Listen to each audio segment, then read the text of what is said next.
दोस्तों, कहाँ चली गई हमारे देश की खूबसूरती, कहाँ चली गई हमारे देश की एकता, कहाँ चली गई हमारे देश की रौनक। कुछ लोग चंद सिक्कों और कुछ वोटों की खातिर देश में ऐसी आग लगा चुके हैं कि देश में अब शांति की जरूरत है, नहीं तो आग बढ़ती ही जा रही है। ऐसा ही कुछ मामला मैं आपको बताने जा रही हूँ, जो इस देश की खूबसूरती में एक बदनुमा दाग है। लेकिन इस दाग को किस तरह के लोग अपनी शान से अपने कपड़ों पर लगाकर टहल रहे हैं। नमस्कार, आप देख रहे हैं बॉम्ब सेफ न्यूज और मैं हूं आपके साथ शैला। दोस्तों, जिस तरह से मुसलमानों का बहिष्कार हो रहा है, उन्हें घुसपैठिया कहा जा रहा है, उन्हें आतंकवाद से जोड़ा जा रहा है, उनके हर एक काम पर ऑब्जेक्शन रखा जा रहा है, यानी कि उनका बहिष्कार, चाहे वो घर हो, मकान हो, दुकान हो, व्यापार हो, कपड़े हो या फिर हो कोई रैली ठेली मजदूर, तमाम तरह से हर जगह से बहिष्कार की खबरें आ रही हैं।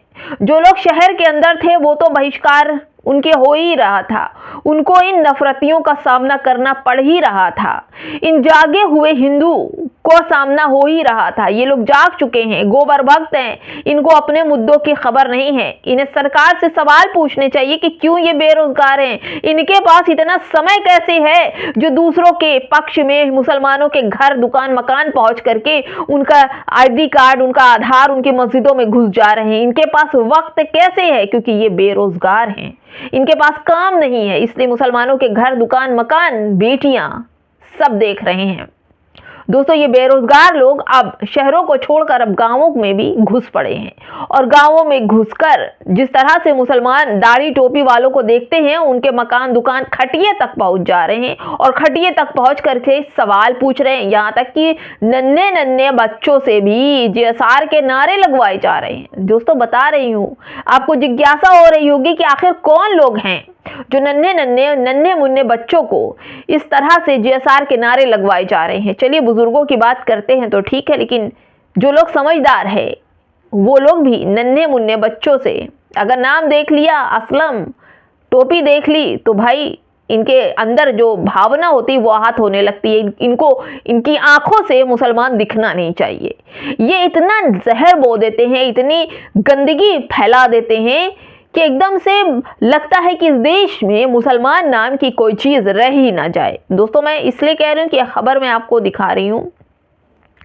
यह खबर जो है बड़ी ही अजीब है, बड़ी ही रोचक है, जिसको सुनने को, देखने को आपको समझना होगा। देखिए दोस्तों, ये पहली मैं आपको यह खबर दिखाती हूँ। द मुस्लिम की खबर है, जो कालसी, देहरादून, उत्तराखंड से आ रही है ये खबर कि राकेश उत्तराखंडी नाम का एक आदमी है जो कथित तौर पर छोटे मुस्लिम बच्चियों को भारत माता की जय बोलने के लिए कहा। बच्चों ने इनकार करने पर उनसे वहां मौजूद एक मुस्लिम महिला से भी यह नारा कहने के लिए कहा और उनका वीडियो बनाकर प्रसारित किया। यानी कि मुसलमान बच्चों का, मुसलमान महिलाओं का वीडियो बनाकर उन्हें बेइज्जत, उन्हें अपमानित करने के लिए खूब वीडियो वायरल हो रहे हैं। और ये जागे हुए हिंदू पहुंच चुके हैं गांवों में, पहाड़ों में, सुनसान बस्तियों में, जहां दाढ़ी टोपी वाले बच्चे दिख रहे हैं, बुजुर्ग दिख रहे हैं, वहां पहुंच जाते हैं और सवाल पूछने लगते हैं कि भैया बोलो।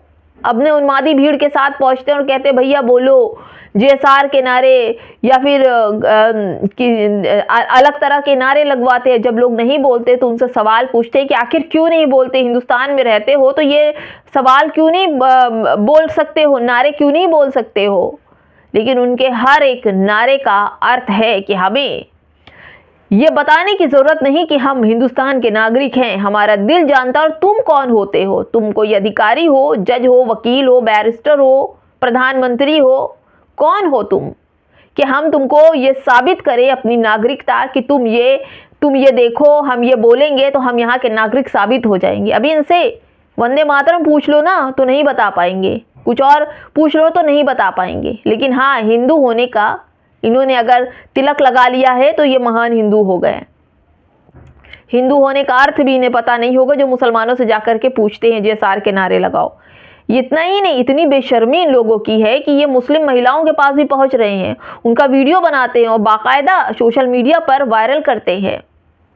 इनके ही हिंदू सम्राट कहते हैं कि अगर मुस्लिम किसी भी लड़की महिला के साथ अगर ऐसा कुछ छेड़छाड़ या उनका वीडियो या फिर कुछ ऐसा भी प्रसारित करते हो तो हम उसके साथ एक्शन लेंगे। लेकिन यहाँ अगर मामला मुसलमान से जुड़ा हो तो लोग खामोश रहते हैं, कोई बोलता नहीं। और बड़े ही धड़ाले से अभी देखिए एक वीडियो वायरल हो रहा था जिसमें अमित यादव नाम के एक इंस्पेक्टर साहब पीछे बैठी मुस्लिम बेटियों का वीडियो बनाते हैं। जब लड़कियां कहती हैं कि सर ये वीडियो पोस्ट मत कीजिएगा क्योंकि ये वीडियो हम लोगों का है, हम लोग वीडियो नहीं बनाते हैं, लेकिन इंस्पेक्टर साहब ने उन लड़कियों से झूठ बोला कि हाँ ये वीडियो नहीं, सोशल मीडिया पर नहीं होगा, ये मेरे पास रहेगा।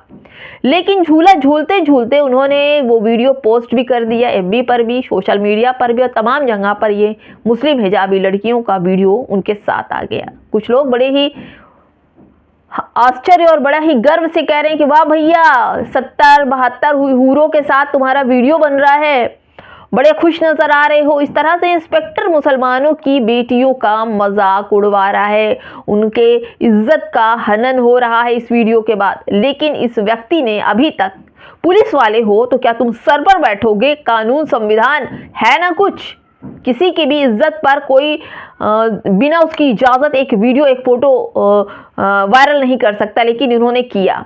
अब देखिए दोस्तों, इस व्यक्ति ने भी, जिसका नाम है राकेश उत्तराखंडी, अपने आप को लगाता है सनातन हिंदू बताते हैं, तभी तो पहुंचे हैं ना, बच्चों से नारे लगवा रहे हैं, महिलाओं से नारे लगवा रहे हैं। ये सब क्या है दोस्तों? इसे आतंकवाद कहते हैं। दहशत फैलाने, दहशत ही आतंकवाद है। ये लोग आतंकवादी, सनातनी आतंकवादी पहुंचते हैं गांवों में, छोटे छोटे बच्चों से नारे लगवा रहे हैं। जो नहीं बोलता उनको बताते हैं कि देखो ये लोग फला ऐसे हो गए हैं, ये लोग घुसपैठियां हैं, ये ऐसे हैं, ये वैसे हैं। सिर्फ यही नहीं, नरगिस बानो भी लिखती हैं कि राकेश उत्तराखंडी नाम का ये व्यक्ति मुसलमानों से जाकर सवाल पूछ रहा है। राकेश कभी छोटे छोटे बच्चों से भारत माता की जय के नारे लगवाता है तो कभी मुसलमानों को शहर छोड़ने की मुहिम चलाता है। आखिर भारत एक है तो भारत के रहने वाले नागरिकों से नफरत क्यों? क्या मुसलमानों का मुसलमान होना गुनाह हो गया है? यही आप बताइए कि क्या इस देश में मुसलमान होना गुनाह हो गया है? अगर दाढ़ी टोपी से पहचाने जा रहे हैं तो मतलब आप अपनी आंखों से मुसलमान देखना ही पसंद नहीं करते। क्यों आखिर? आपने, मैं सवाल पूछती हूँ कि आपने इस देश के लिए क्या किया? मुसलमानों तो बहुत कुछ किया। मुसलमानों ने आजादी का पहला परचम, पहली मांग रखी है मुसलमानों ने। तुमने क्या किया? ये गांव गांव, शहर शहर सूंघते हुए पहुंच जाते हो कि मुसलमान कहाँ गरीब है, कहाँ बच्चे हैं, कहाँ महिलाएं हैं, वहां पहुंच जाते हो, उनसे सवाल पूछते हो, उनसे कहते हो। शर्म आनी चाहिए। शर्म से डूब मरो कि तुम लोगों ने इस देश का नाम भारत से लेकर विदेशों तक बदनाम कर दिया है। नरेंद्र मोदी क्या मुंह दिखाएंगे?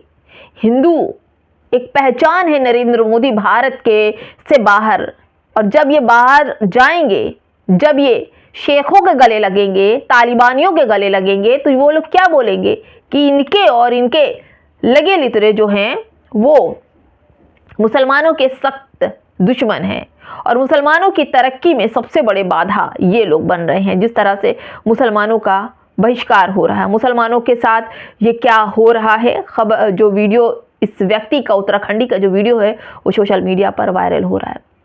दोस्तों, आपको क्या लगता है कि इस तरह से मुसलमानों को बदनाम करना, मुसलमानों के घर घर पहुंचना, मुसलमानों के बच्चों से जेएसआर के नारे लगवाना, बुजुर्ग, एक वीडियो और भी वायरल इसी उत्तराखंडी का है जिसका नाम राकेश उत्तराखंडी नाम का व्यक्ति है। ये एक बुजुर्ग के पास पहुंचता है और उनसे तमाम तरह के सवाल करता है और साथ ही उनके भाई भी आते हैं, उनसे भी सवाल करता है और बाद में ये कहता है कि देखो भाई, ये लोग आए थे और अब यहाँ आकर के फैल गए हैं, मुस्लिम हैं तो ये फला दिखा। मतलब जो एक गंदी मानसिकता होती है ना वो, और सीधे बड़ी मुस्तैदी से महिलाओं का वीडियो बना करके ये उत्तराखंडी, राकेश उत्तराखंडी मुस्लिम बच्चे का वीडियो बना करके उसे डरा के धमका के, चाहे जैसे भी, क्यों लगवाया? उसके धर्म का नारा नहीं था तो तुमने क्यों लगवाया? संविधान ये हक देता है कि आप कुछ भी बोलिए, कुछ भी करिए, लेकिन आप अपनी धर्म की चीजें किसी पर थोपिए नहीं। ये भी एक अपराध है और ये भी एक जुल्म है। जिस तरह से मुसलमानों के साथ जुल्म और दास्तान हो रही है ना, अब उनके घर दरवाजे और उनके बच्चे भी महफूज नहीं हैं।